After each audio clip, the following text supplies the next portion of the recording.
Grands sont tombés à cause de cela. Georges Formand. Regardons également Colossiens 3 9 à 11. Vous ne mentez pas. Cela va complètement à l'opposé de ce que nous voyons chez la plupart de ceux qui cherchent à avoir un rendez-vous romantique. Faites attention à la dernière phrase de VS 11. Si nous sortons avec d'autres chrétiens et que nous savons que Christ est en cette personne, comment allons-nous avoir des rendez-vous comme ceux du monde? Ce n'est pas une excuse pour sortir avec des personnes non converties. 2 Cor 6,14 nous parle de ne pas être sous un joug inégal. Jésus est avec vous lors de vos rendez-vous, que vous l'invitiez ou non. Que dirait quelqu'un que vous avez laissé à propos de votre Sauveur en fonction de votre comportement? 2 Timothée 2,22 ne dit pas de fuir les mauvaises passions de la jeunesse. Que recherchez-vous lorsque vous invitez quelqu'un ou acceptez une invitation à un rendez-vous romantique? Certains pensent probablement que s'ils font cela, comment trouveront-ils un partenaire? Je veux que nous regardions 2 histoires de l'Ancien Testament. Dans Genèse 24, nous découvrons qu'Isaac n'a jamais cherché de femme et que Dieu lui a fourni une femme qui lui a donné une vie pleine de bénédictions.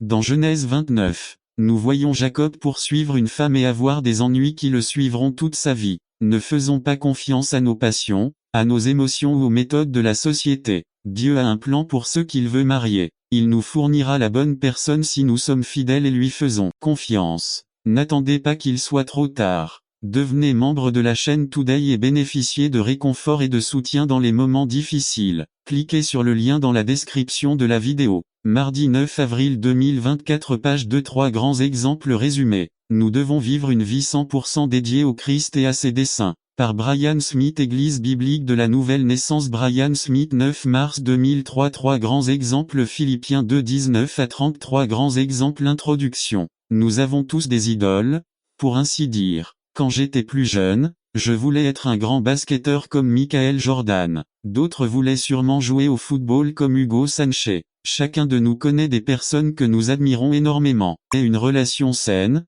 un pacte respecté, un accord d'amour. C'est comme si Dieu se souvenait des jours de lune de miel de ses jeunes années. Nous trouvons ici 2 termes pour l'amour. L'un est ahaba qui désigne une option. C'est l'amour qui vient du plus profond de notre être à la recherche de l'être aimé. Dieu a choisi d'aimer Israël. Le second est chesed qui se traduit par dévotion. Cela combine les éléments de l'amour et de la fidélité. C'est quand tu marchais après moi dans le désert, sur des terres non semées. C'était une époque particulière pour Jéhovah, car le peuple dépendait entièrement de lui. Quand Jéhovah s'est arrêté, les gens se sont arrêtés. Quand le nuage se déplaçait, les gens le suivaient. Quand Jéhovah s'est nourri de manne pendant toutes ces années, Jéhovah rappelle aux gens que c'était une époque magnifique, où ils dépendaient totalement de lui. Quand Dieu les a donnés en abondance, comme il est étonnant que les gens aient la capacité de vivre dans un désert. Jéhovah les a soutenus, mais ils se souillèrent avec Baal, dieu de la fertilité. Dès quand Israël était saint, Jéhovah avait choisi ces gens pour être une lumière pour les autres nations, être différent des autres villes, tandis que d'autres servaient d'autres dieux. Celui-ci avait été choisi pour servir le vrai Dieu, Jéhovah. Telle était sa sainteté que Dieu la considérait comme prémisse de ses nouveaux fruits, destinés uniquement à Dieu. Personne d'autre ne pouvait les toucher d'eux. Sa sainteté était telle que Jéhovah lui offrit sa protection. Tous ceux qui l'ont dévoré étaient coupables. Le mal arrivait sur eux, dit Jéhovah v. 3. Quiconque violait le caractère sacré de cette relation entre Jéhovah et son peuple souffrait du mal. 2. Jéhovah pose des questions à son peuple. V. 4. Après que Jéhovah ait rappelé à son peuple les beaux moments passés ensemble, il continue avec plusieurs questions qui méritent une réponse. Ces questions interpellent également chacun de nous. Peut-être qu'il y a quelqu'un dans ce sanctuaire qui est loin de Dieu. Veuillez considérer ces questions que Jéhovah le Dieu Tout-Puissant vous pose. À question numéro 1. Quel mal vos pères ont-ils trouvé en moi, pour qu'ils se soient détournés de moi, se soient tournés vers la vanité et soient devenus vains? Évidemment, la réponse n'a pas été favorable. Ils n'ont pas tenu compte des nombreuses bontés de Jéhovah 2. Ils avaient oublié celui qui les avait aidés à être libérés, celui qui les avait fait monter du pays d'Égypte, celui qui les avait conduits, leur subsistance, celui qui leur avait donné un héritage en abondance. V. 6 et ils n'ont pas dit. 3. Jéhovah attendait aussi une réponse favorable de la part des prêtres, des pasteurs et de tous ceux qui, entre guillemets, avaient sa loi. Ils avaient la connaissance, mais ils n'avaient pas de relation avec Dieu. 4. Il est intéressant de constater que ceux qui sont censés entretenir une relation avec Dieu ne l'ont plus. Celui qui apprend aux autres à prier, à lire la Bible, à faire preuve d'humilité, de gentillesse, etc. Ils ne le pratiquent pas. 5. Un mot-clé est la rébellion des pasteurs et des prophètes car ils ont décidé de changer la source de leur message. Au lieu de attendez pas qu'il soit trop tard. Devenez membre de la chaîne Today et bénéficiez de réconfort et de soutien dans les moments difficiles. Cliquez sur le lien dans la description de la vidéo. Mardi 9 avril 2024 page 9 7 mots qui peuvent construire un mariage résumé. L'amour et le mariage sont merveilleux, de nos jours ils sont un miracle. Mais le plus grand miracle n'est pas le coup de foudre. Le plus grand miracle est l'amour après une longue période. Alors comment garder le miel pendant la lune de miel? Comment par Joshua Pinto 7 mots qui peuvent construire un mariage. L'amour et le mariage sont merveilleux, de nos jours ils sont un miracle. Mais le plus grand miracle n'est pas le coup de foudre.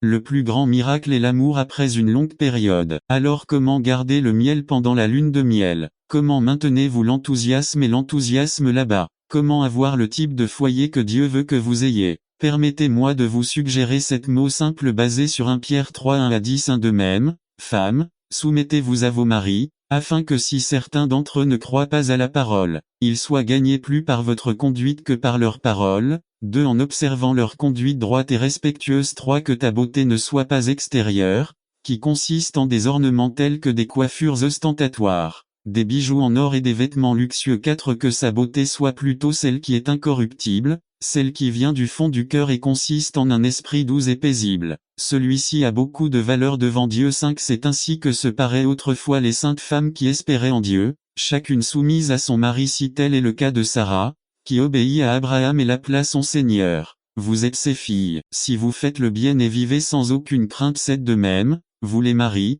soyez compréhensifs dans votre vie conjugale, chacun traitant sa femme avec respect, car elle est une femme plus délicate, et tous deux sont héritiers du don agréable de la vie. De cette façon, rien ne gênera vos prières. 8 Enfin, vivez en harmonie les uns avec les autres, partagez les peines et les joies, pratiquez l'amour fraternel, soyez compatissants et humbles. 9 Ne rendez pas mal pour mal, ni insulte pour insulte. Bénissez plutôt, car c'est ça quoi vous avez été appelés hériter d'une bénédiction. 10 En effet, celui qui veut aimer la vie et passer des jours heureux, qu'il garde sa langue du mal et ses lèvres de proférer la tromperie. Ni vie foi 1 Pierre 3, 5 C'est ainsi que se paraient les saintes femmes qui espéraient en Dieu dans les temps anciens. Ce verset parle de la nécessité de faire confiance à Dieu. Ecclésiaste 4, 12 le dit ainsi. La corde à 3 taurons ne se casse pas facilement. LSG L'homme, la femme et Dieu forment ce cordon à 3 brins qui maintient nos maisons ensemble. Vous n'aurez jamais de maison réussie sans Dieu,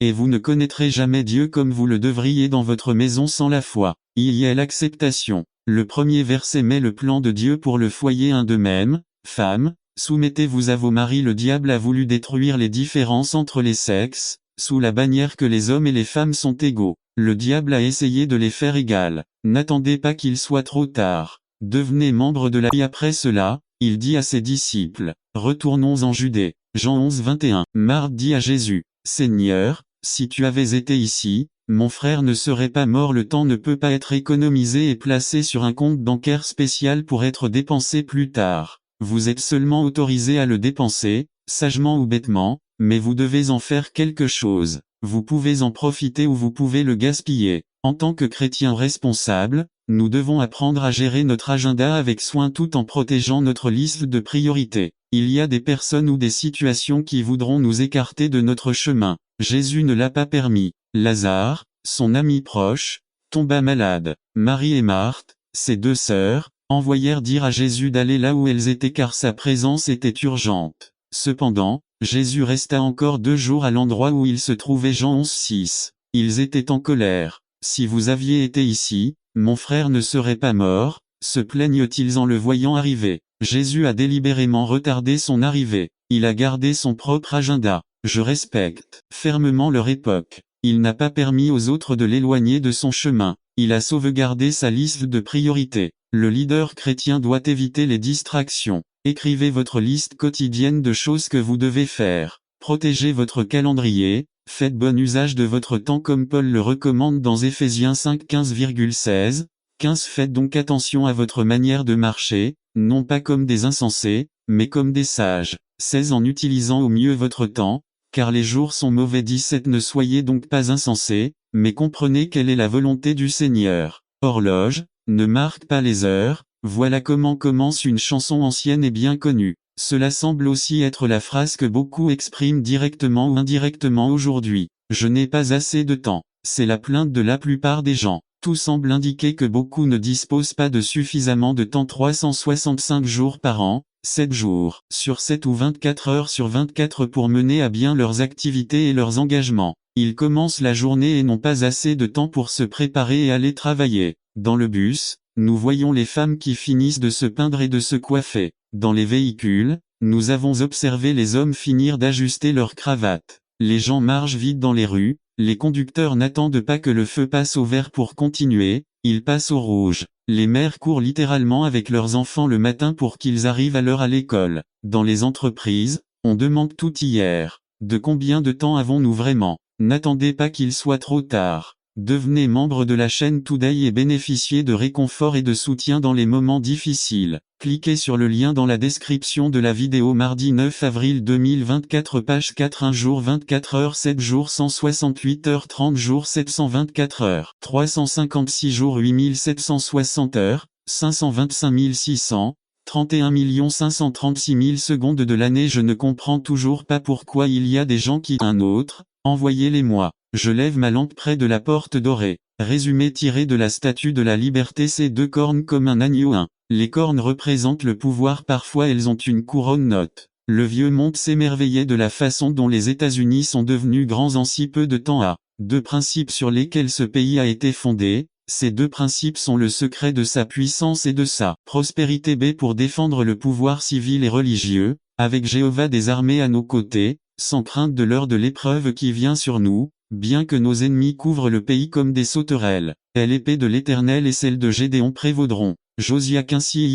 Le grand changement de caractère d'une corne comme un agneau à une voix comme un dragon. Apocalypse 13:11. A comme un agneau, signifie doux, ou comme Christ 1 Pierre 19:2. Apocalypse 5:12-3. Ceux qui venaient chercher la liberté religieuse, ou les pèlerins, étaient des hommes craignant Dieu et croyant en la Bible. B. Ascension et chute d'une nation. 1. Apocalypse 13:11-2. Les étapes à suivre lors de la montée et de la chute des nations sont les suivantes. A. Nous décidons de servir Dieu et il nous donne la foi spirituelle, la résolution, la liberté et l'abondance. B. Après l'abondance viennent l'égoïsme, l'amour-propre, l'apathie, la dépendance et l'esclavage. Le péché. C. C'est pourquoi le sage Salomon dit qu'avant la chute, il y a l'exaltation. N'attendez pas qu'il soit trop tard. Devenez membre de la chaîne Today et bénéficiez de réconfort et de soutien dans les moments difficiles. Cliquez sur le lien dans la description de la vidéo. Mardi 9 avril 2024, page 2D. C'est ce qui est arrivé à tous les autres empires du monde,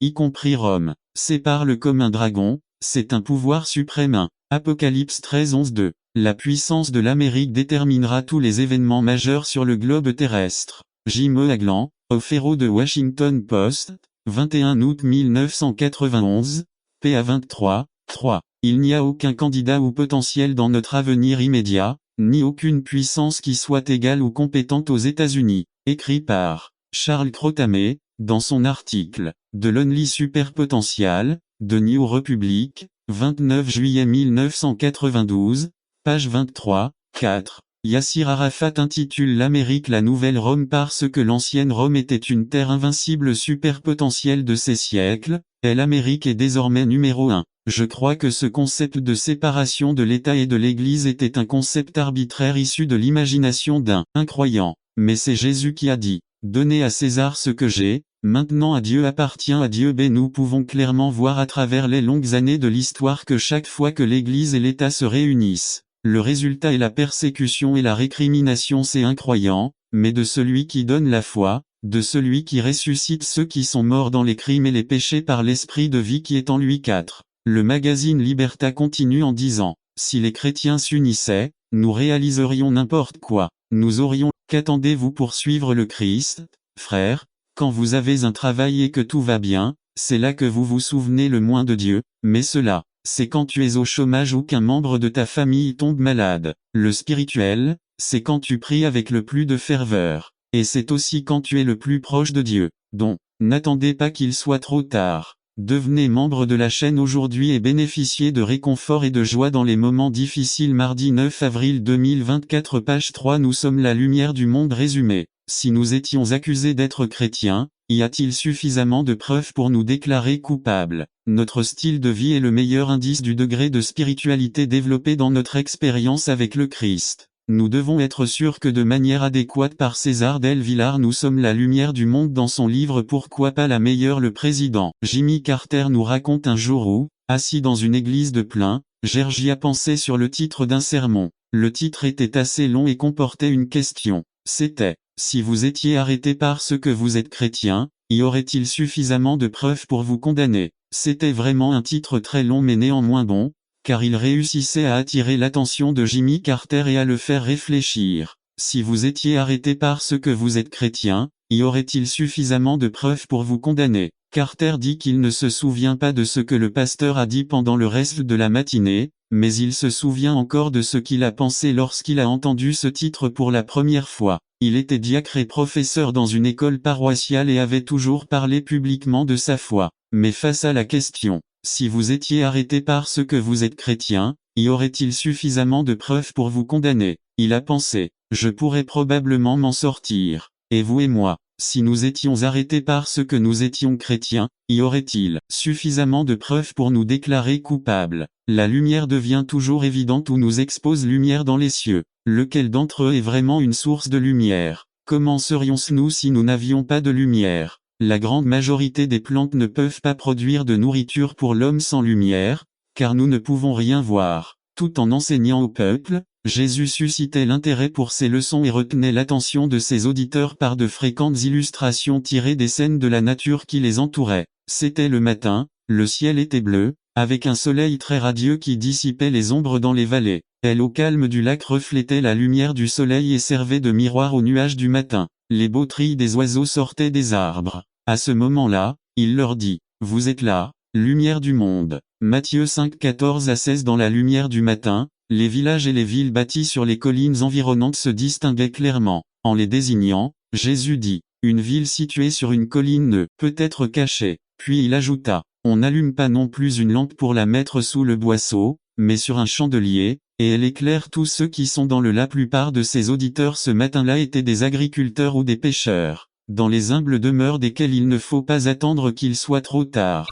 Saviez-vous que vous avez le même temps que D.I. Graham, le même temps que Luis Papol et Alberto Mottosi? Saviez-vous que vous avez le même temps que le pasteur Varga? Saviez-vous que le temps que Dieu qu'il vous donne est exactement le même temps qu'il me donne? Je n'ai jamais savé que Dieu dit bien: puisque j'aime Minor Varga, je lui donnerai 80 minutes et que ainsi je lui obtenir plus que aux autres de l'Église. Non, cela n'existe pas, cela n'a aucun sens et donc l'argument ne peut pas être accepté. Frère Minor, ce qui se passe c'est que je n'ai pas autant de temps que toi. Tout dans cette vie moderne est travail, rendez-vous et engagement. Le trafic sur les routes, la longue attente à la clinique médicale, les démarches à la banque, les longues files d'attente au supermarché, sont des problèmes qui nous désespèrent et nous font perdre un temps précieux. Savez-vous quel est notre problème? Ce n'est pas le manque de temps, mais la façon dont nous l'utilisons. Le temps peut en réalité être utilisé comme Paul nous le dit dans Éphésiens, ou bien il peut être gaspillé. La vérité est que pour les êtres humains,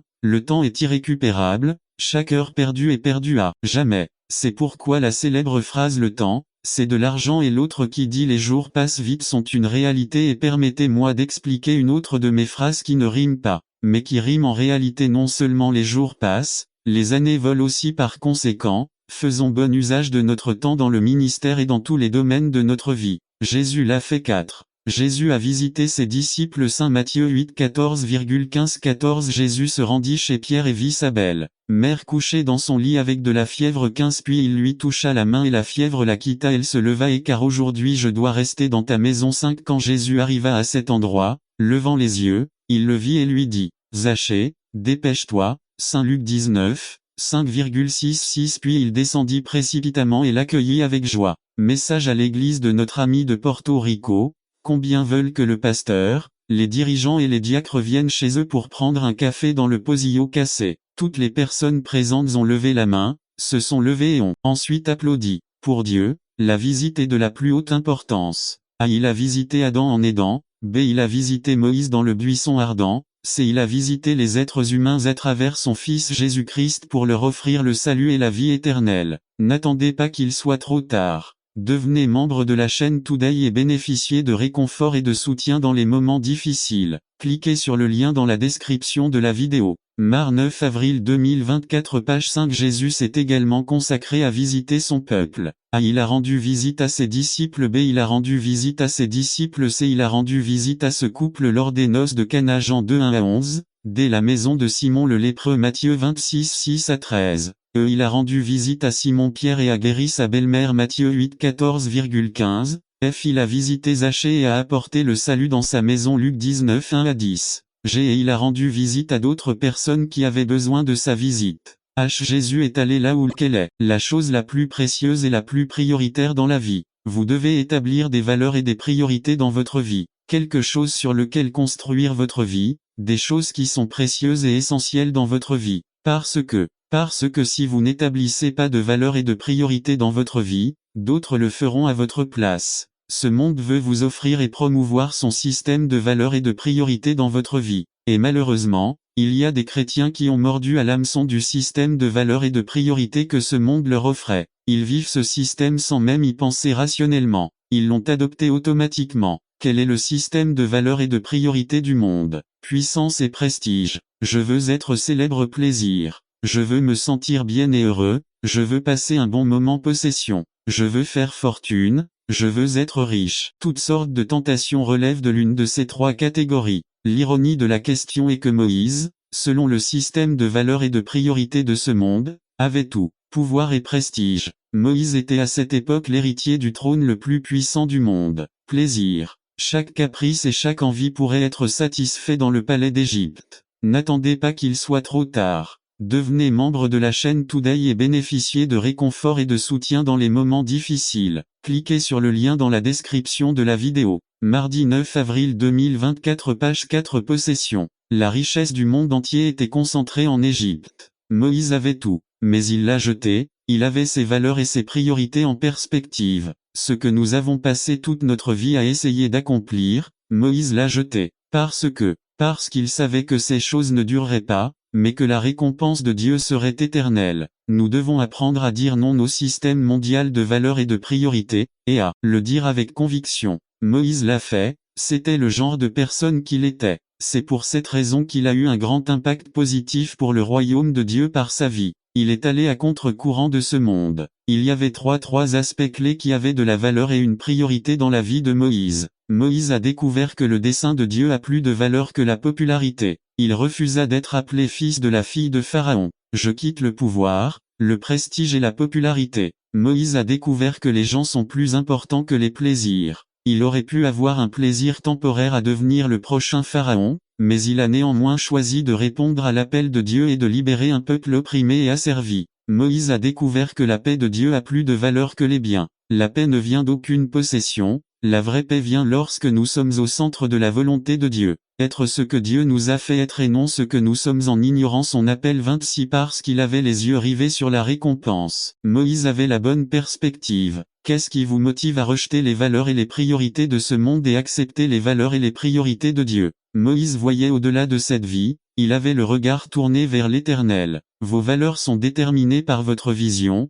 ce que vous regardez est ce qui devient le plus précieux et le plus prioritaire dans votre vie. Fait. Et c'est exactement ce qui mérite à juste titre l'approbation de Dieu. J'ai l'imitation du Christ dans la souffrance peut être mieux appréciée dans l'un des titres qu'elle reçoit dans la prophétie d'Isaïe, car elle met en lumière le rôle que la souffrance a joué dans la vie de notre Seigneur. Le prophète y fait référence comme l'homme des douleurs, expérimenté au petit déjeuner. D'un autre côté, le Christ lui-même nous a enseigné que le chemin de la souffrance n'était pas un accident imprévu, ce n'était pas une surprise désagréable, mais qu'il l'avait délibérément choisi. Jean 10-18 dit, « C'est pourquoi le Père m'aime, parce que je donne ma vie pour la reprendre. Personne ne me la prend, mais je la prends à moi-même. N'attendez pas qu'il soit trop tard. Devenez un membre de la chaîne aujourd'hui et obtenez du réconfort et du soutien dans les moments difficiles. Cliquez sur le lien dans la description de la vidéo mardi 9 avril 2024 page 3. J'ai mis dans d'autres endroits.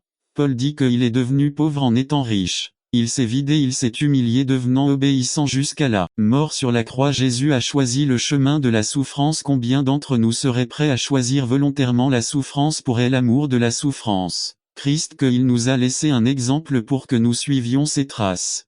Souffrir pour le Christ ne consiste pas seulement à subir la persécution pour avoir prêché l'Évangile quand nous essayons de vivre une vie consacrée au Seigneur, obéir à ses commandements à chaque occasion, c'est courant. Si vous priez publiquement à l'heure des repas, vous risquez d'être ridiculisé par vos pairs au point de découvrir que votre nourriture a disparu. En ne réussissant pas certaines réponses aux examens, en ne donnant pas de mordant et en n'effectuant pas une procédure importante, en résistant à un pot de vin ou à une autre pratique malhonnête, etc. Vous ferez face à l'une des oppositions les plus terribles, car vous irez contre ce que tout le monde fait. De même, le Christ a été confronté à de grandes injustices. La croix n'était que l'une des plus grandes. Personne n'a souffert plus que notre Seigneur lorsqu'il était ici sur terre. Voici quelques exemples. À sa naissance, Hérode voulait le tuer après avoir guéri un malade, ils l'accusèrent de violer le sabbat. Ses propres frères ne croyaient pas en lui. Après avoir guéri un homme possédé par un démon, ils se plaignirent de lui et il dut partir de là, car ils voulaient le lapider. Il a été trahi et renié par certaines personnes qui vivaient à proximité de lui, après avoir été très proche d'eux pendant 3 ans, etc. Cependant, l'auteur des Hébreux nous laisse voir l'attitude avec laquelle le Seigneur a affronté ce chemin désagréable. Il est dit que Jésus, à cause de la joie qui lui était proposée, a enduré la croix. Méprisant la honte, Jésus n'a pas affronté l'opposition avec résignation ou comme pénitence, mais avec joie. Et la joie est un fruit de l'esprit. Cela nous en dit long sur la façon d'affronter la souffrance avec joie, avec l'espérance placée dans le fait que l'amour du Christ est la seule chose sûre, sur laquelle nous pouvons compter dans ces moments-là. Jacques dit que les chrétiens devraient considérer comme une grande joie lorsqu'ils rencontrent diverses et si ce sont ses parents qui savent s'il doit être guéri, mais si son état était dû à son propre péché, il ne mérite pas la guérison. Voir Jean 9, 1 à 4, 6. La miséricorde pour Jésus et Jacques est la capacité d'aller aider sans demander ni remettre en question la raison de la situation. Ni Jésus ni Jacques ne soutiendraient l'idée d'aider uniquement ceux qui souffrent injustement. La miséricorde est une vertu du sage. C'est une caractéristique dans laquelle la miséricorde s'étend même à ceux qui n'en sont pas dignes, même si la personne qui a besoin de moi souffre du sida, ou si elle a fait faillite, s'est écrasée parce qu'elle était ivre, est allée en prison pour trafic de drogue, tout cela à cause de ses propres actions irresponsables. 8. C'est dans ce contexte que Jésus a dit « Bienheureux les miséricordieux car ils obtiendront miséricorde » Matthieu 5, 7. L'avant-dernière caractéristique que Jacques définit chez une personne sage à la vertu de l'impartialité. Ce concept est étroitement lié à la miséricorde. L'idée derrière ce concept a également déjà été discutée par James dans la distinction entre riches et pauvres que pratiquait la communauté chrétienne à laquelle il écrit de. À cela s'ajoute la sincérité ou le fait de ne pas être hypocrite, ne pas avoir deux visages, ou agir de manière à obtenir un avantage. 3. À l'arrière-plan de la non-hypocrisie se trouve celle de la vie animale, où les animaux se déguisent pour capturer leur proie. L'autre soir, nous avons vu sur la chaîne Animal Planet une vipère avec une queue aussi fine que celle d'un ver. Il était caché dans l'herbe, libérant dans l'air ce qui ressemblait à un petit ver. 4. Les caméras attendent ce qui pourrait arriver. Soudain, un crapaud apparaît. Le mouvement n'attendait pas qu'il soit trop tard. Devenez membre de la chaîne Today et bénéficiez de réconfort et de soutien dans les moments difficiles. Cliquez sur le lien dans la description de la vidéo. Mar 9 avril 2024 page 3 vers la tire. On se rapproche petit à petit. Soudain, le crapaud saute pour attraper sa proie, mais au lieu d'un ver, il le mange. L'expression ultime de l'hypocrisie.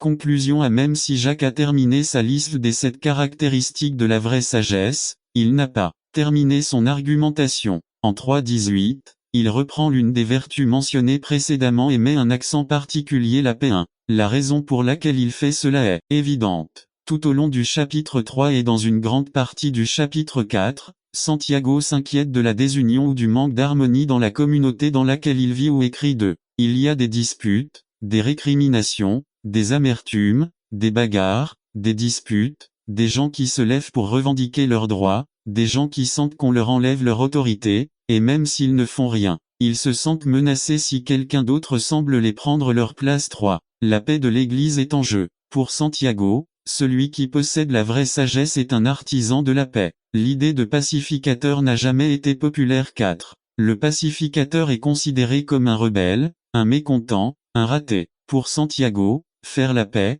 travailler son inspiration, Ne pensez-vous pas qu'il devrait être le vôtre? N'attendez pas qu'il soit trop tard. Devenez membre de la chaîne Today et bénéficiez de réconfort et de soutien dans les moments difficiles. Cliquez sur le lien dans la description de la vidéo. Mardi 9 avril 2024. Page 3. Exigences pour une vie abondante résumée. Sans aucun doute, vivre une vie satisfaisante ou ce qu'est une bonne vie exige un prix à payer. Il est certain qu'une vie abondante nécessite un prix à payer, non pas en argent, mais en volonté. Par Augusto Rodriguez. 3 exigences pour une vie abondante d'été 10 à 22 Introduction. Un dicton courant dit que rien dans la vie n'est bon marché. Autrement dit, tout ce que nous voulons avoir a un prix à payer. Sans aucun doute, vivre une vie satisfaisante ou ce qu'est une bonne vie exige également un prix à payer. Cela pourrait bien être un travail dur, des sacrifices personnels et peut-être même de nombreuses années sans prendre de vacances. De la même manière, la vie abondante offerte par le Seigneur Jésus-Christ avait aussi un prix, la mort de Jésus, et pour notre part il y a aussi un prix que nous devons payer. Ce passage nous montre les conditions requises pour une vie abondante. Aujourd'hui, je veux vous parler de 3 exigences pour une vie abondante. 1. Débarrassez-vous de tout ce qui est païen dans votre cœur. 10-16. Païen, littéralement une personne qui possède ou vénère de nombreux dieux. Cela fait également référence à l'idolâtrie, qui consiste à donner à quelque chose ou à quelqu'un la place qui appartient à Dieu. Expliquez le verset. C'est une expression qui illustre l'élimination du pécheur. Mais cela nous parle aussi de nous engager envers le Seigneur. Rappelons que la circoncision était un signe d'alliance avec Dieu. Application. Cela signifie susciter la bénédiction de Dieu. Vous devez comprendre que Dieu veut vous bénir, mais votre cœur est rempli de tellement de choses qu'il n'y a pas de place pour Dieu. Par conséquent, débarrassez-vous de tout ce qui empêche la bénédiction de Dieu dans votre vie, comme l'amertume, le ressentiment, la jalousie, l'envie, le ressentiment, etc. 2. Vivez dans la crainte du Seigneur. 10-20 à 21. Crainte du Seigneur. Cela ne signifie pas vivre dans la peur, et encore moins avoir peur de Dieu. La crainte du Seigneur est plutôt un respect respectueux que nous lui portons parce que nous reconnaissons sa grandeur et sa puissance. Présentez le passage. Craignez le Seigneur. C'est honorer le Seigneur avec nos attitudes et notre tempérament. Et sers-le. Servir le Seigneur est un signe de l'honorer. Nous le servons lorsque nous servons dans l'Église, lorsque nous obéissons à sa volonté, lorsque nous adorons avec le cœur. Attendez-le. Cela signifie rester fidèle au Seigneur en toutes circonstances. Jure par son nom. Cela ne signifie pas je vous jure par Dieu, mais plutôt que vous ne prenez pas d'engagement au nom d'autres dieux. Puissiez-vous maintenir votre fidélité au Seigneur sans compromettre votre foi ni vos convictions. Application. Craignez le Seigneur, c'est reconnaître qui il est, et donc vivre en sachant que tout ce que je fais et tout ce que je suis mérite son respect. Prof 1, 7 dit que la crainte est difficile à accepter, c'est difficile à croire et difficile à accepter. La grâce nous déroute dans ce qu'elle offre. Ce n'est certainement pas de ce monde. Cela nous fait peur avec ce qu'il fait aux pécheurs. La grâce nous enseigne que Dieu fait aux pécheurs ce que nous ne leur ferions jamais, mais Dieu l'a fait avec nous. Gloire à son nom. N'attendez pas qu'il soit trop tard. Devenez membre de la chaîne Today et bénéficiez de réconfort et de soutien dans les moments difficiles. Cliquez sur le lien dans la description de la vidéo. Mardi 9 avril 2024. Page 3. Jésus, celui qui pardonne les pécheurs. Résumé. Un message dans lequel le Christ est décrit comme celui qui pardonne aux pécheurs. Par Félix Ramirez. Jésus, celui qui pardonne les pécheurs. Jean 8. Illustration. Un homme qui a voulu profiter de sa petite blessure envers l'homme en accusant la compagnie d'assurance. Au tribunal, pour vérifier la gravité de la blessure, on lui demande de lever le bras le plus loin possible, et il le lève légèrement lorsqu'on lui a demandé de le soulever aussi loin qu'il le pouvait avant l'accident. Il l'a soulevé complètement, indiquant clairement qu'il n'y avait pas de blessure de ce type. Nous avons tous été découverts en mouvement, comme on dit. Nous avons tous été affectés par nos propres maux et péchés. Peut-être avons-nous réussi à le cacher, et avons-nous même pensé que tout était sous contrôle, mais soudain, au moment où nous nous y attendions le moins, nous avons été révélés. Cela nous dit que nos actions ne s'arrêtent pas là. Nous vivons dans un monde où une règle de base est tout ce que vous semez, vous le récoltez. Comment allez-vous? Affreux. Dieu a placé ce sentiment de honte en nous comme un moyen de faire 2 choses: reconnaître la gravité de notre péché et nous tourner vers Jésus dans le passage que nous allons considérer aujourd'hui, qui d'ailleurs ne se trouve pas dans les manuscrits les plus anciens de la Bible. Nous avons l'histoire d'un cas où une femme a été découverte au moment même de son péché, ressentant une grande honte. Cependant, Cet épisode nous permet de connaître le caractère indulgent de Jésus. Cela nous montre la haute sensibilité de la grâce de Jésus face à la misère du péché de l'homme. Regardons ce passage en 4 scènes. Il est religieux contre la femme adulte 1 à 4a au milieu de l'enseignement de la foule.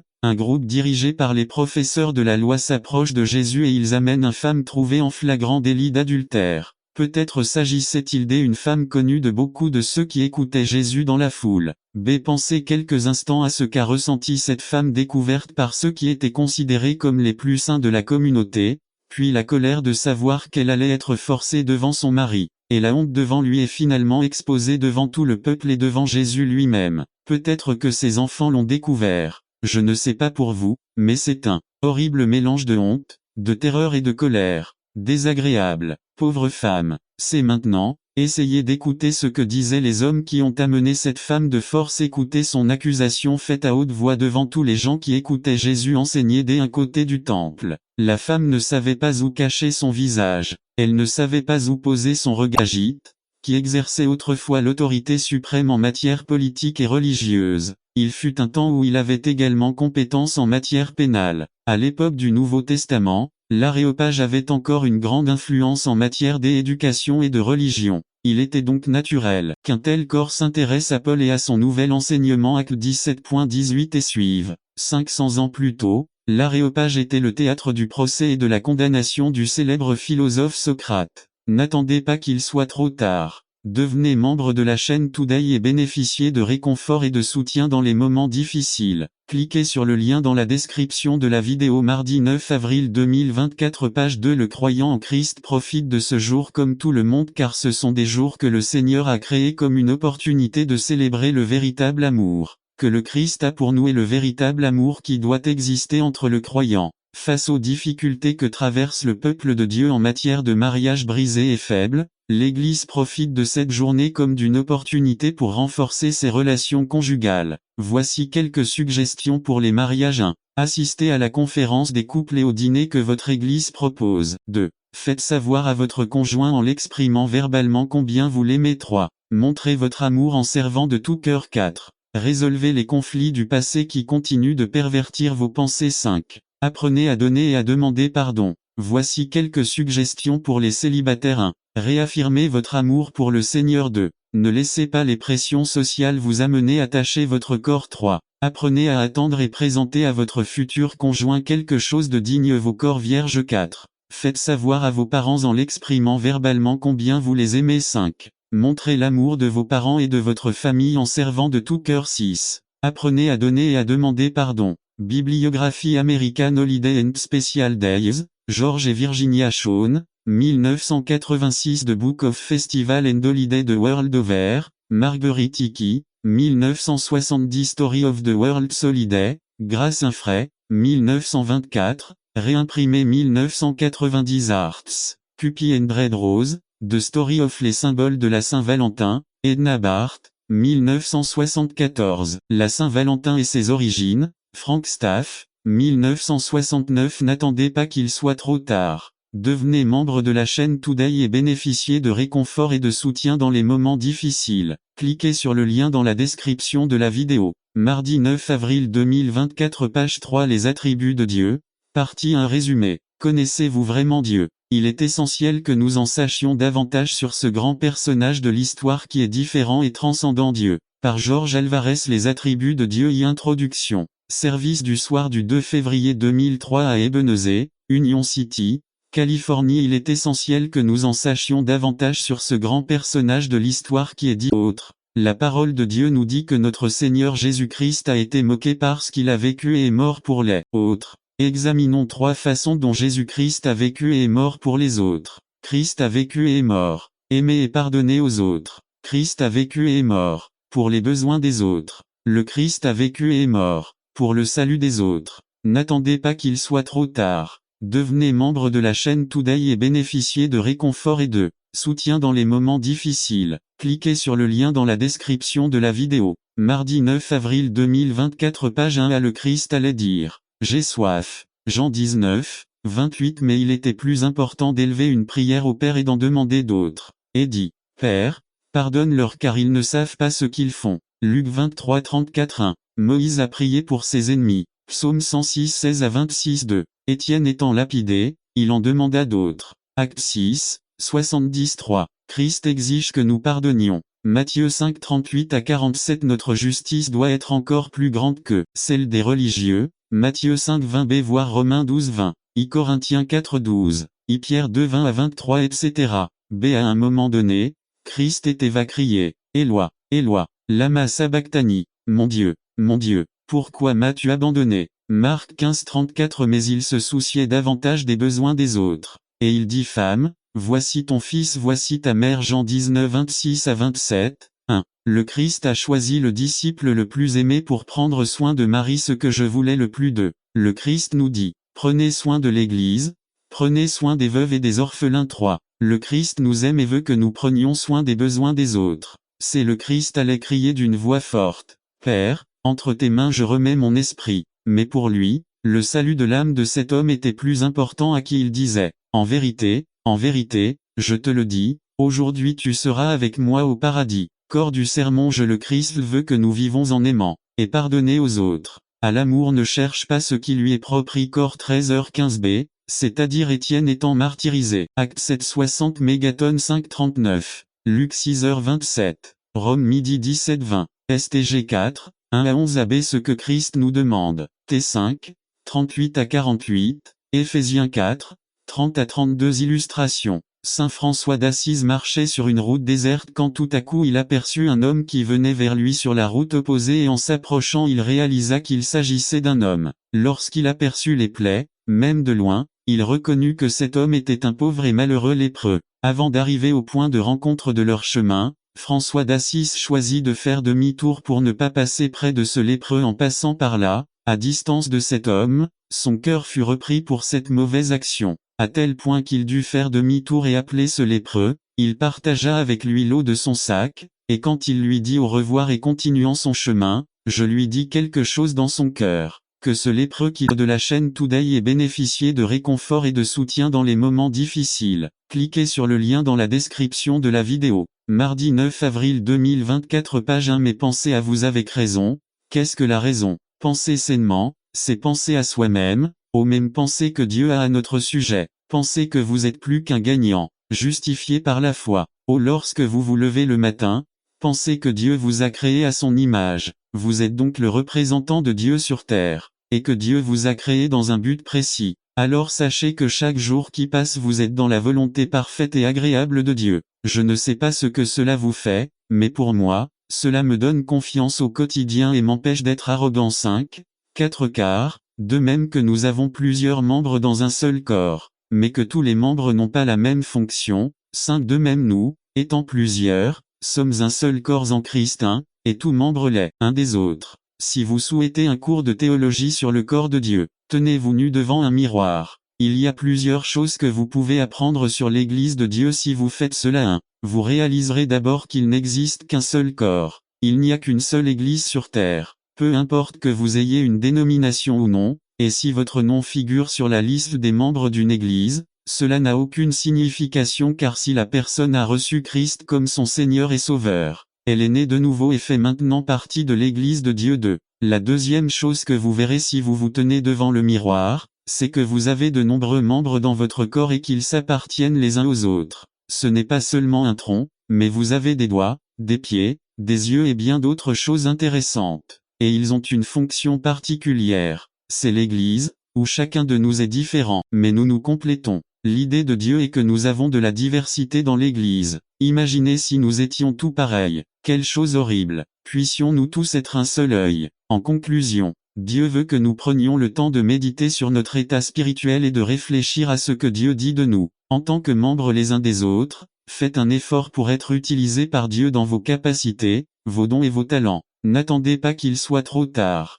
Devenez membre de la chaîne Today et bénéficiez de réconfort et de soutien dans les moments difficiles. Cliquez sur le lien dans la description de la vidéo. Mardi 9 avril 2024 page 2 La soumission aux autorités supérieures partie 1 résumé. Une étude exhaustive sur la soumission spirituelle aux autorités par Rolando Delgado. Une étude exhaustive sur la soumission spirituelle aux autorités partie 1 Romains 13:1. 2:13 que chacun se soumette aux autorités supérieures parce qu'il n'y a d'autorité que de Dieu, et celles qui viennent de Dieu ont été établies 13:2 Ainsi, quiconque s'oppose à l'autorité résiste à ce que Dieu a établi et lorsque resistant, acarreant condamnation para sí mismo 1. El sometimiento a la autoridad superior en todo los orden, es de suma importancia para vivir una vida organizada y en armonía tanto en el ámbito familiar, como Proverbe 28, faites le bien, et tout ira bien pour vous. Celui qui ne doit rien ne craint rien, mais le méchant s'enfuit toujours,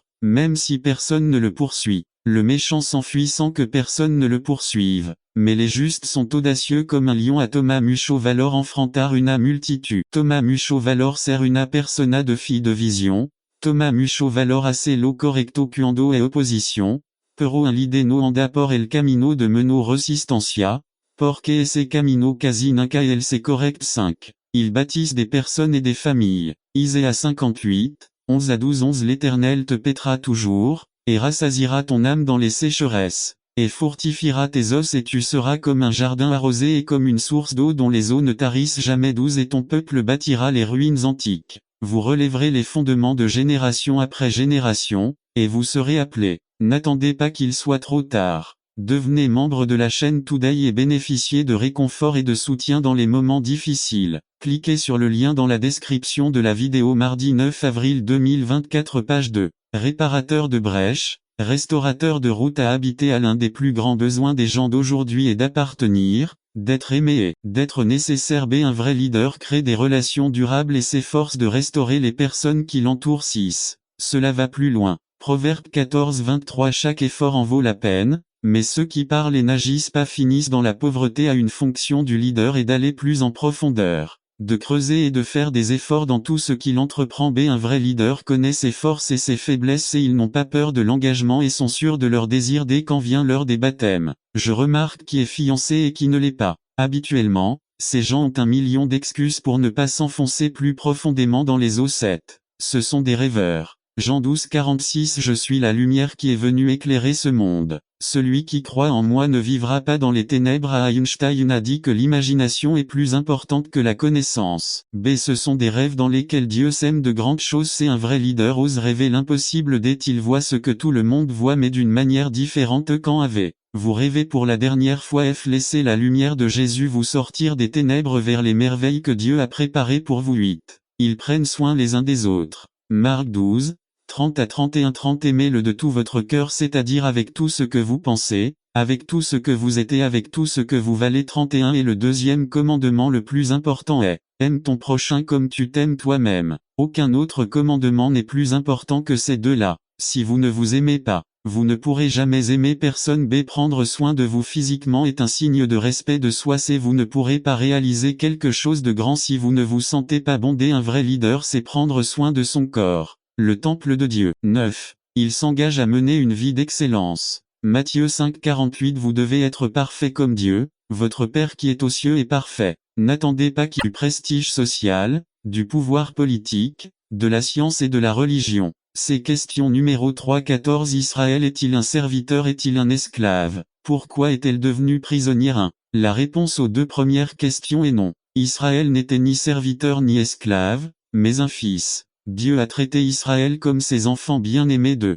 Si Israël est un fils, pourquoi est-il devenu une proie? La réponse est évidemment due à leur apostasie et à leur idolâtrie. 3. Ce sont des questions également posées aux croyants d'aujourd'hui. Vous avez le privilège d'être appelé fils de N'attendez pas qu'il soit trop tard. Devenez membre de la chaîne Today et bénéficiez de réconfort et de soutien dans les moments difficiles. Cliquez sur le lien dans la description de la vidéo. Mardi 9 avril 2024. Page 3 Dieu. Por lo tanto valorae sa relation con Dieu que sin te alej de L4. Esta son pregunta que abran los ojo a quien se encuentran alejado de Dieu pu entiendant que Satana a venido, influido en su vida para no être heureux. Depuis qu'Israël s'est détourné de Jéhovah, elle est devenue la proie des lions qui ont quitté sa ville sans habitants. V15 Les lionceaux rugirent contre lui, élevèrent la voix et dévastèrent son pays. leurs villes sont incendiées, sans habitants 5, 16 pour aggraver les choses, ceux de Memphis et ceux de Tapanais vous ont rasé la tête. Niv, Memphis et Tapanais sont des villes d'Égypte. Pour l'Hébreu, c'était une humiliation de se faire couper les cheveux. Samson est un exemple d'humiliation. Ils lui coupèrent les cheveux, ce qui représentait un vote du Naziréen. Concluez cette partie de la parole vous a-t-elle dit des vérités? Je vous invite à répondre favorablement à Dieu. Allez à l'autel et réglez vos comptes avec Dieu. Il ne veut pas que vous traversiez des maux et des maux à cause du péché. Tout ce qu'il veut pour vous, c'est une bénédiction. N'attendez pas qu'il soit trop tard. Devenez membre de la chaîne Today et bénéficiez de réconfort et de soutien dans les moments difficiles. Cliquez sur le lien dans la description de la vidéo. Mardi 9 avril 2024, page 4. L'automne est l'œuvre de Dieu en vous résumé. La saison de l'automne nous offre des leçons intéressantes sur notre relation avec Dieu. Par Valentin Gonzalez Borquet. L'automne est l'œuvre de Dieu en vous. Romains 12:2, Marc 2, 21 à 22, Jean 3, 8, Jean 4, 35 à 38. Introduction. Nous sommes sur le point de commencer un nouvel automne. Malgré les désastres écologiques que la main de l'homme a provoqués dans la nature, les saisons sont encore marquées. Cette constance dans la nature est quelque chose qui m'émerveille, surtout quand je vois à quel point les œuvres des êtres humains sont si changeantes et instables. La saison de l'automne nous apporte quelques leçons sur notre relation avec Dieu. Voyons 1. L'automne est une temps de renouvellement. Romains 12:2, Marc 2, 21 à 22. C'est la période de l'année où les feuilles de certains arbres tombent et celles d'autres changent de couleur. Nous aussi, disciples du Christ, avons parfois besoin de laisser tomber certaines vieilles choses de notre vie, habitudes néfastes, coutumes non chrétiennes, et donner le chef DN 4,9. La capacité de Daniel venait de Dieu même si les païens le considéraient comme un magicien. La Bible interdit toute pratique de symbolo de registrado magie ex 22.18. Lev 19.26. 31-20.6, 27. Dans le Nouveau Testament, un magicien désigne à la fois ceux qui ont une sagesse particulière, Mt2, et les sorciers, Actes 8.9, 13.6, 8. Nelson, Wilton, Monsieur Nouveau Dictionnaire biblique illustré, Nashville, TN. Éditorial Caribe 2000, c. 1998. Ces sages cherchaient le roi des Juifs. Ce roi né a fait 4 choses. J'ai encouragé ces mages à un long voyage. Il est possible que ces magiciens soient originaires d'un pays comme la Perse, l'Arabie ou Babylone, où la prophétie de l'étoile de Jacob était connue. Nombre 24-17. J'aimerais, mais pas maintenant. Je vais l'examiner, mais pas de près. L'étoile de Jacob se lèvera, et le sceptre d'Israël se lèvera. B. Cette étoile de Jacob faisait partie de l'espérance messianique du 1er siècle. C. La distance n'a pas découragé ces sages de rencontrer le roi. Dès aujourd'hui, nous savons que les gens se consacrent à leur Dieu, au sport, au travail, etc.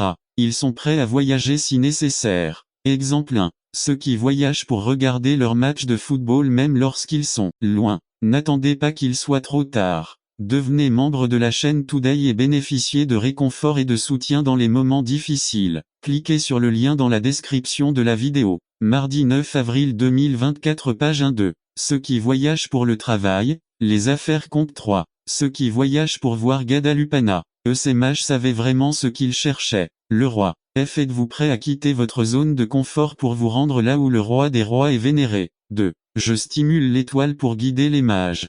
Jésus lui-même est mentionné comme le créateur de toutes choses. JN 1, 3. Col 1, 16b. Jésus lui-même est mentionné comme le soutien de toutes choses. 1 à 3c. Par conséquent, Jésus lui-même, par sa volonté, a utilisé l'étoile pour guider ceux qui les étudiaient. Quelqu'un devait déchiffrer l'accomplissement de la prophétie de l'étoile mieux que les astronomes et les astrologues eux-mêmes. Dès aujourd'hui, Christ est le guide. Mt 2, 6. Car un guide sortira de vous et le Christ nous guide vers lui. JN 12, 32. Si je suis élevé, j'attirerai tout le monde à moi. Le Saint-Esprit comme guide. JN 16, 13. Ils les guideront vers toute la vérité.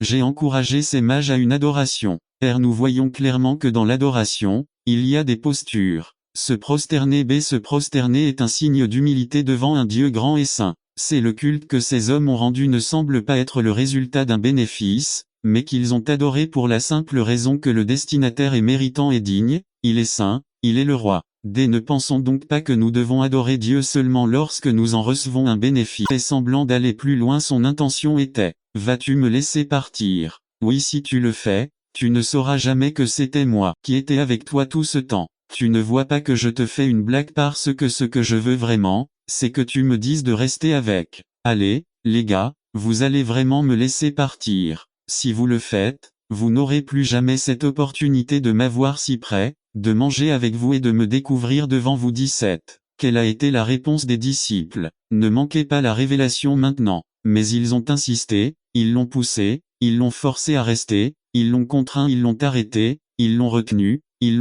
pour qu'il ne parte pas. 18. Que feras-tu dans ton pire moment? Que vas-tu le laisser partir ou vas-tu le retenir pour rester? 19. Jésus s'était déjà approché, il leur avait déjà expliqué la raison de ces événements. Que ferait-il maintenant? Vous vous souvenez qu'il ne savait pas ce que c'était. Il n'avait encore reçu que le Logos, le mot écrit, la prophétie, mais il manquait autre chose. Le perdraient-ils en le laissant partir? 20. Les disciples lui demandèrent de rester avec eux. Il était tard, la nuit approchait et ces paroles les avaient encouragés. Ils ne voulaient pas passer une autre nuit comme ça les précédents. Rester avec nous. 21. Ce qu'ils auraient manqué s'ils ne l'avaient pas forcé à rester. Participer à un moment d'intimité, de révélation et de présence comme ils n'en avaient jamais vécu. 22. Au milieu de toutes vos douleurs, crises, problèmes, maladies, incertitudes et questions, insistez-la rester, soumettez-le, forcez-la rester. Il semble juste passer par là. Il attend que vous l'arrêtiez et lui disiez, ne pars pas, reste avec moi au milieu de la nuit noire. 23. Si vous n'insistez pas pour qu'il reste, vous perdrez peut-être la consolation et la chaleur qui émanent de sa présence, peut-être que vos yeux ne s'ouvriront jamais et vous serez laissé dans l'obscurité et l'obscurité sans sa révélation personnelle sur votre situation, peut-être vous ne comprendrez jamais votre vendredi saint, et peut-être n'attendez-vous pas qu'il soit trop tard. Devenez membre de la chaîne Today et bénéficiez de réconfort et de soutien dans les moments difficiles. Cliquez sur le lien dans la description de la vidéo. Mardi 9 avril 2024 page 2. Le cœur reste froid sans le feu de l'onction dont vous avez besoin pour continuer à avancer. 24. Le résultat, que ces disciples qui avaient commencé leur marche traînaient les pieds, inconsolables, pleins de peur et de questions. Immédiatement ils se mirent en route. Ils se levèrent à la même heure et revinrent raconter son frère ce qui leur était arrivé. 25. C'est l'un des résultats de nos épreuves et de notre brisement, pouvoir ensuite aller partager avec d'autres personnes brisées ce que nous avons vécu, ce qui nous a été révélé, comment nos yeux se sont ouverts, comment nous avons été réconfortés. 26. Mais tout est arrivé à cause de l'insistance de ces hommes à ne pas laisser partir Jésus. 27. Il se rapprochera toujours, c'est sa spécialité. Que ferez-vous? L'ignorerez-vous quand il se rapprochera? Ferez-vous attention à ce qu'il vous dit? Et s'il essaie de talents, l'un 5, un autre 2 et l'autre 1. Jésus récompensa les deux fidèles et jeta l'incroyant dans les ténèbres. N'attendez pas qu'il soit trop tard. Devenez membre de la chaîne Today et bénéficiez de réconfort et de soutien dans les moments difficiles. Cliquez sur le lien dans la description de la vidéo. Mardi 9 avril 2024 page 2. Comment investissez-vous votre argent? Chaque jour, nos missionnaires du monde entier prennent nos offrandes et les convertissent en âmes pour Christ. 3. La dîme est une loi spirituelle jusqu'à ce qu'il y ait un écart entre vos paroles et vos actes. Vos prières ne seront jamais d'une grande aide. Jésus a dit, car là où est ton trésor, là aussi est ton cœur. Matthieu 6, 21. Jésus nous avait enseigné que nous ne devrions pas amasser de trésors ici sur terre. Ou toi croyez-le ou non. Croyez-vous ou non qu'il y a une vie après la mort? C'est ta décision. Dieu est près à la fenêtre du ciel et dit, pourvoyez-moi. Dans quelle mesure pouvez-vous faire confiance à Dieu? 100, 1000, 10 000, pour votre vie. Donnez et il vous sera donné, une bonne mesure pressée, secouée et débordante sera versée dans votre flux, car avec la même mesure avec laquelle vous mesurez, on vous mesurera à nouveau. Luc 6, 38. L'obéissance à la dîme me rend spirituel, la désobéissance me rend charnel. La chair dit non, l'esprit dit oui. Il y a des gens qui ont gardé leurs enfants non convertis parce qu'ils refusaient d'être honnêtes avec Dieu avec leur argent. Au fond de leur cœur, ils ressemblaient à Anania et Saphira. Honorez le Seigneur avec vos biens. Comprenez que la dîme ne vous appartient pas, elle appartient à Dieu. En ne vous le donnant pas volé, nous honorons Dieu lorsque nous mettons toutes nos ressources à sa disposition. Nous sommes les intendants, nous administrons simplement les biens qu'il a placés entre nos mains. Élisée a enseigné cette leçon à la veuve et à son fils. Il leur a dit que s'ils gardaient Dieu en premier, il répondrait toujours à leurs besoins. 1 Roi 17. C'est ce que vous dit Dieu aujourd'hui. Et c'est moi. Le seul endroit dans toute la Bible où il est dit cela, c'est-à-dire mon ami Del Centro qui s'est mis en colère quand il m'a entendu parler de la dîme. Dieu veut apporter plus de bénédictions dans votre vie que vous ne pouvez l'imaginer, mais j'ai besoin que vous lui obéissiez et que vous entriez dans son économie. C'est ta décision. Que vas-tu faire? N'attendez pas qu'il soit trop tard. Devenez membre de la chaîne Today et bénéficiez de réconfort et de soutien dans les moments difficiles. Cliquez sur le lien dans la description de la vidéo. Mardi 9 avril 2024. Page 3. Dieu des montagnes, Dieu des vallées. Résumé. Notre Dieu n'opère pas depuis les hauteurs loin de la réalité qui vous entoure, il descend dans votre vallée. Par Yolanda Quignon. Dieu des montagnes, Dieu des vallées. 1 Roi 21 à 43. Introduction. 1. Achab s'était volontairement soumis